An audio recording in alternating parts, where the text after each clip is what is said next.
औज़ुबिल्लाहि मिनश्शैतानिर्रजीम बिस्मिल्लाहिर्रहमानिर्रहीम सल्लल्लाहु अला नबिय्यिल उम्मी व आलिहि सल्लल्लाहु अलैहि वसल्लम सलातु व सलामुन अलैका या सय्यदी या रसूलल्लाह।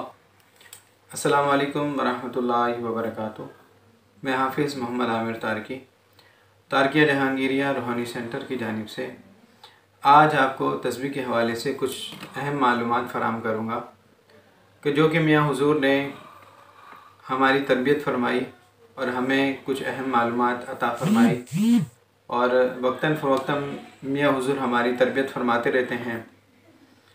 तो उसमें से कुछ चंद मालूमात और अहम मालूमात आमिलीन को मैं देना चाहता हूँ और जो लोग विर्द वज़ाइफ़ पढ़ते हैं मैं उनको भी ये बताना चाहता हूँ। जो मियाँ हुज़ूर ने हमें नसीहत फरमाई वो नसीहत में आप तक आगे तक पहुँचाना चाहता हूँ। मियाँ हुज़ूर फरमाते हैं, मेरे पीर मुर्शिद फरमाते हैं कि तस्बीह के साथ 3 काम कभी नहीं करने चाहिए। कि जो लोग बेहतियाती में तस्बीह का एहतियाती नहीं करते और उसकी कदर नहीं करते वो इस बात का ख़ास ख्याल रखें कि तस्बीह आप कभी भी गले में ना पहने। एक काम ये है कि आप कभी भी तस्बीह अपने गले में ना पहने, बुज़ुर्गों ने सख्ती से मना फरमाया। और दूसरा काम यह है कि आप तस्बीह को कभी भी अपने हाथ में ना पहने। कि कुछ लोगों को आपने देखा होगा कि उनका रंग ज़रा साफ़ होता है या ख़ूबसूरत होते हैं तो तस्बीह जो है ख़ूबसूरत सी पहन के हाथ में ऐसे घुमा कर और पहन लेते हैं और ख़ूबसूरती के तौर पे वो हाथ में तस्बीह अपने पहनते हैं। तो तस्बीह के साथ ये काम कभी नहीं करना चाहिए। बुज़ुर्ग बहुत नाराज़ होते हैं इस बात से।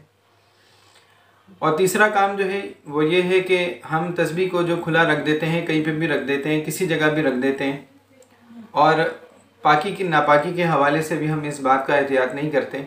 अब जैसे मिसाल के तौर पर हम नापाक है उस सूरत में भी हम तस्बीह को अपने हाथ से पकड़ लेते हैं और एहतियात नहीं करते हैं, कहीं पे भी रख देते हैं उसको। कोई भी उसको हाथ लगाए, पाक शख्स हाथ लगाए, कोई नापाक हाथ लगाए तो हमें उससे कोई फ़र्क नहीं पड़ता।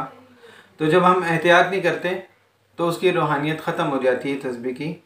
और अगर आपने तस्बीह रखी हुई है और उस तस्बीह के ऊपर किसी हैज़ वाली औरत का साया पड़ जाता है तो उसकी रूहानियत ख़त्म हो जाएगी। अब ये मियाँ हुज़ूर ने हमें नसीहत फरमाई जो कि मैं आप तक आगे पहुँचा रहा हूँ। तो अगर आप इस पर अमल करेंगे तो इंशाअल्लाह आपको बहुत ज़्यादा फ़ायदा होगा और इसके आगे हम आपको मज़ीद भी फराहम करते रहेंगे। जो मियाँ हुज़ूर हमारी तरबियत फरमाते हैं हम आप तक लोगों तक पहुँचाते रहेंगे। वीडियो अच्छी लगे तो इसको लाइक कीजिए, शेयर कीजिए। अस्सलामु अलैकुम व रहमतुल्लाहि व बरकातुहू।